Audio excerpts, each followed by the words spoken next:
प्रणाम दोस्तों। आज मैं अपने अनुभवों के इस श्रृंखला में आपको एक ऐसा अनुभव सुनाने जा रहा हूँ जो मसूरी वन प्रभाग यानी रायपुर से जो सीधे रिंगालगढ़ या कद्दूखाल के ले जाती है, उसके बीच में एक जो स्थान है वो रिंगालगढ़ पड़ता है। ये वहाँ की घटना है दोस्तों। 29 अप्रैल को प्रियान सिंह जो हटवाल गांव का था, उसकी बेटी को गुलदार उठा के ले गया था। शाम को बच्ची अपने घर पे खेल रही थी और उनके जो मकान था, मकान के जो ऊपर एकदम उसके पीछे से एक पहाड़ी जैसी थी, हल्की ढलान नुमा, और ऊपर जो उसका जो शिखर था, उस शिखर से रास्ता भी था। और मेरे समझ से गुलदार उस शिखर पे आया बैठने, उस चोटी पे, और वहां से वो नीचे बच्चों को खेलता हुआ देखता रहा। और उसके बाद जब थोड़ा हल्का अंधेरा होने लग गया तो उनकी एक 6 साल की जो बेटी थी उसको वो उठा के ले गया।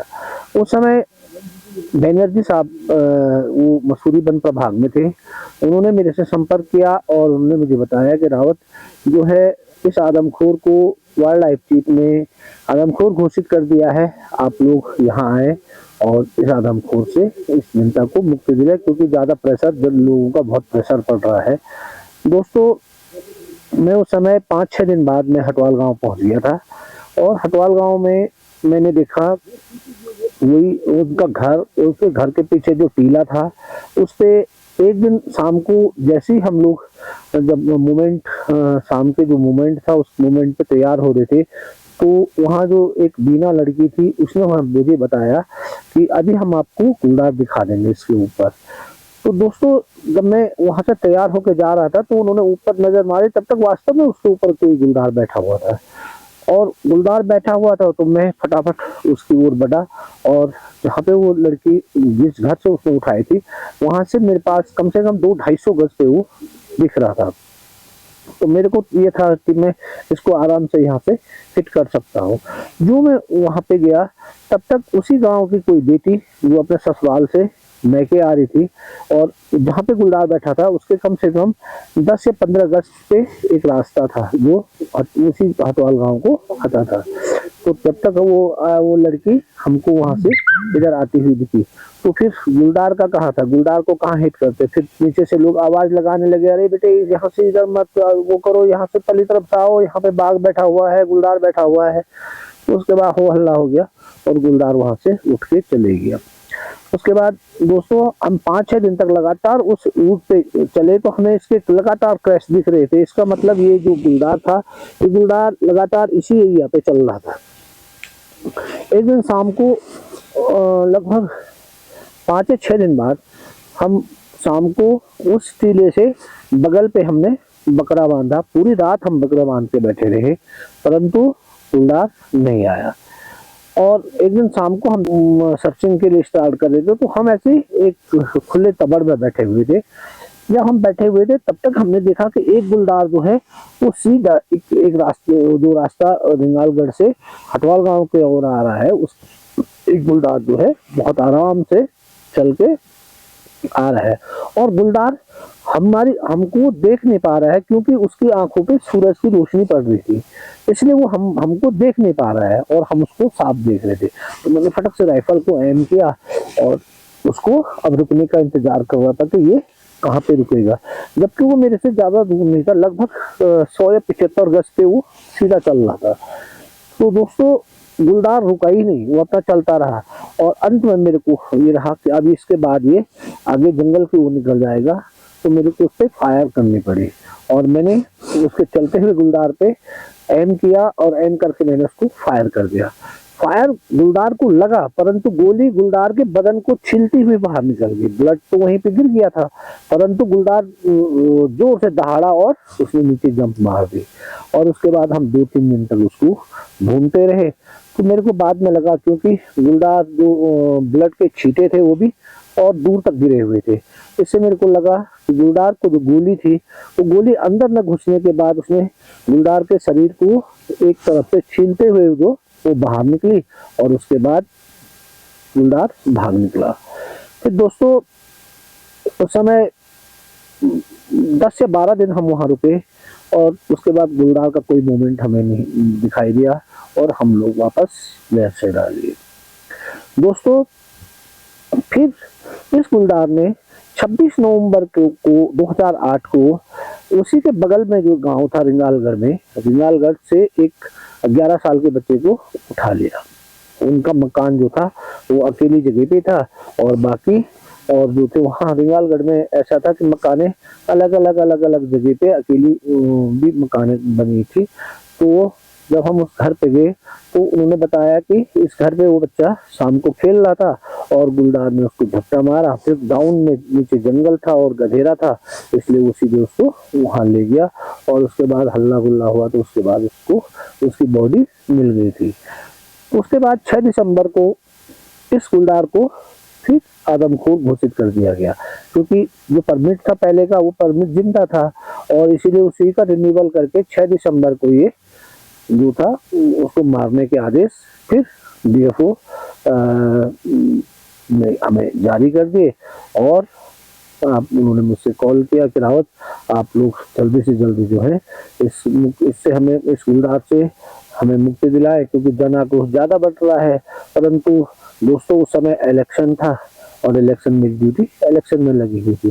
तो मैंने बनर्जी साहब को कहा कि सर मैं तभी आ पाऊंगा कि जब आप डीएम से बात करें और उनसे ये उनको दें कि इनको हमको इनकी आवश्यकता है लखपत रावत की और आप इनकी जो है इलेक्शन से इनकी ड्यूटी काट दें तो मैं आ जाऊंगा।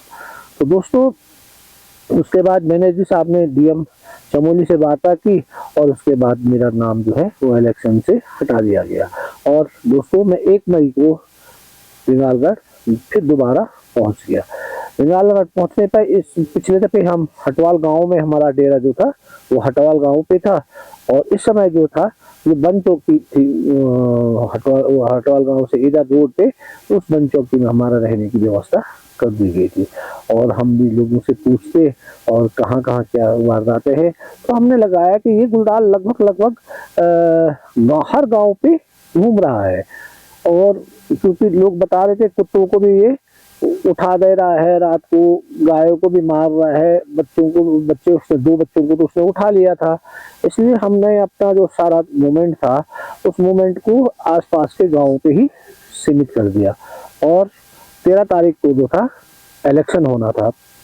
और दोस्तों मैंने रात की पेट्रोलिंग में इसमें हमको कहीं गुलदार दे देगा, हाँ बशर्ते हमें जंगली जानवर जो थे वो दिख रहे थे, खरगोश दिख रहे थे, काखड़ दिख रहे थे। और लगातार लोगों का आक्रोश भी बढ़ रहा था कि यार बहुत टाइम हो रहा है आप लोग। मैंने उनको बताया कि भाई हमको जब दिखेगा तभी तो हम शूट करेंगे, बाकी जब तक हमको गुलदार दिखेगा ही नहीं हम शूट किससे करेंगे। दोस्तों ठीक 12 तारीख को इस गुलदार ने रिंगालगढ़ के एक अकेली सी मकान थी उससे इसने शाम को 4 बजे उनके पालतू कुत्ते को उठा लिया। कुत्ता खूब बड़ा था, भोटिया नस्ल का था और ये गुलदार उसको उठा के नीचे ले गया। तो उनके पास उन्होंने हमें मैसेज किया कि हमारा जो कुत्ता था वो कल रात गुलदार उठा के ले गया है। तो हम लोग सुबह उठे और सबसे पहले हमने उस कुत्ते को ढूंढना शुरू किया। मैं था, वीरेंद्र था और चाचा श्याम सिंह, हम 3 आदमी थे। तो सभी लोग हम उसको ढूंढने लग गए। ढूंढते ढूंढते हमने देखा कि एक जगह में गुलदार ने जो है अपने जीभ से उस कुत्ते के बालों को निकाल करके एकत्र करके एक जगह पे रखा हुआ है और कुत्ते को वो एक पत्थर के आड़ पे उसने छुपा रखा है। तो हमने हो गया था, कुत्ता हमको मिल गया था। तो हमने बोला तो गुलदार शाम को इससे आएगा तो डेट श्योर ये मारा जाएगा। उसी के बगल पे मैंने एक जो बांज का पेड़ था, बांज के पेड़ की जड़ पे जमीन में ही हमने मचान बना दी और वहां हम बैठ गए।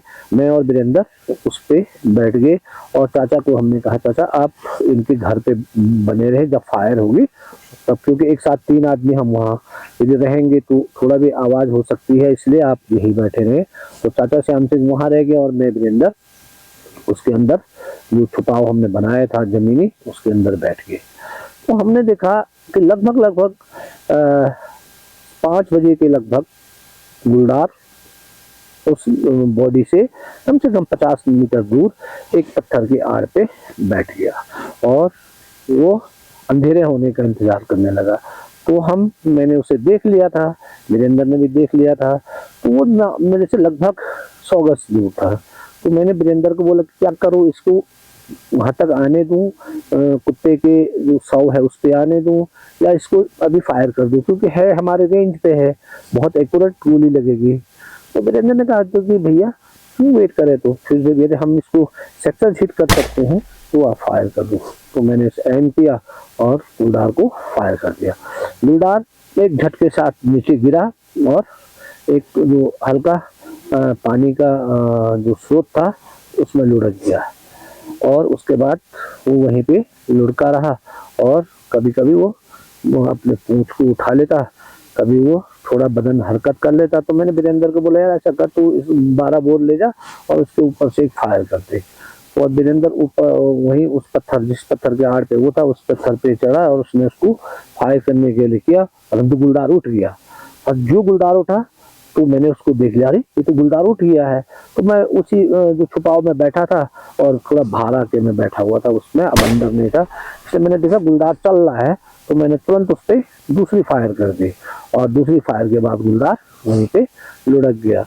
और लुढ़कने के बाद फिर हो हल्ला हो गया, दो फायर हो गई। तो चाचा श्याम सिंह और ये लोग भी आ गए।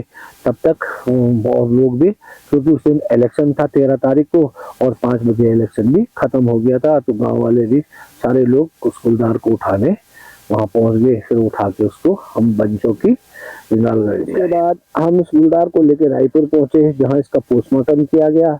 और यह गुलदार लगभग 7 फीट लंबा मेल गुलदार था, 73 सेंटीमीटर इसकी ऊंचाई थी। और इसका आदमखोर होना तो नहीं चाहिए था, क्योंकि ये गुलदार जो था जवान गुलदार था, परंतु हमने ये लगाया कि ये यहाँ अकेली मकाने जो थी उन पे कुत्तों के आड़ पे ये बैठा रहा, और फटक से कुत्ते तो नहीं मिले, परंतु बच्चा निकला और उसने इसको किल कर दिया। और उसके बाद एक बच्चे को किल करने के बाद इसने फिर दोबारा भी अकेली मकान पे ही बैठा था, और वहां पे इसको फिर बच्चा दिखा और उसने उसको भी किल कर दिया था। उसके बाद दोस्तों इसके पोस्टमार्टम के बाद हमने इसको रायपुर में ही जला दिया। रायपुर में जब ये मैसेज पहुंचा कि रिंगालगढ़ वाला आदमखोर मारा गया है, तो बहुत सारी भीड़, बहुत सारे पत्रकार लोग वहां पे पहुंचे, मेरा इंटरव्यू लिया गया। उस समय मैं 23 गुलदारों को मार चुका था, ये मेरा 23वां गुलदार था उसमें, 23 नंबर का। और उसके बाद जब हम वापस लौटे तो रिंगालगढ़ ग्राम सभा ने हमारा बहुत भव्य स्वागत किया। पहले एक दिन हम सुरकंडा माँ के दर्शन करने गए, और उसके बाद दूसरे दिन उन्होंने हमारा बहुत अच्छा स्वागत, अच्छी विदाई की, जिसको हम जीवन भर याद रखते हैं। दोस्तों ये शाम का समय है, यहाँ पे मेरी विजुअल और हिमालय की विजुअल भी बहुत बढ़िया नहीं आ रही है। खैर मेरे चेहरे पे तो बहुत ज़्यादा धूप भी नहीं पड़ी, रोशनी नहीं पड़ी, इसलिए बहुत बढ़िया विजुअल नहीं आ रही है। मैं और 2 कहानियाँ और बनाऊंगा यहाँ से, उनमें आपको दिखाऊंगा। धन्यवाद। आपको ये अनुभव कैसा लगा और कमेंट करके मुझे जरूर बताएं। और दोस्तों वैसे भी आज मैं बहुत दूर हाइक पे पैदल चल के आए हैं, और लगभग 10 या 12 किलोमीटर जो पैदल है, और मेरे पीछे आपको अभी तो शायद हिमालय दिख नहीं रहा, मैं इसकी रिकॉर्डिंग शाम को कर रहा हूँ। यदि कल सुबह हिमालय पूरा दिखेगा तो अब मैं आपको त्रिशूली और नंदा घुंघटी के भी यहाँ से दर्शन कराऊंगा। बहुत बहुत धन्यवाद दोस्तों, प्रणाम।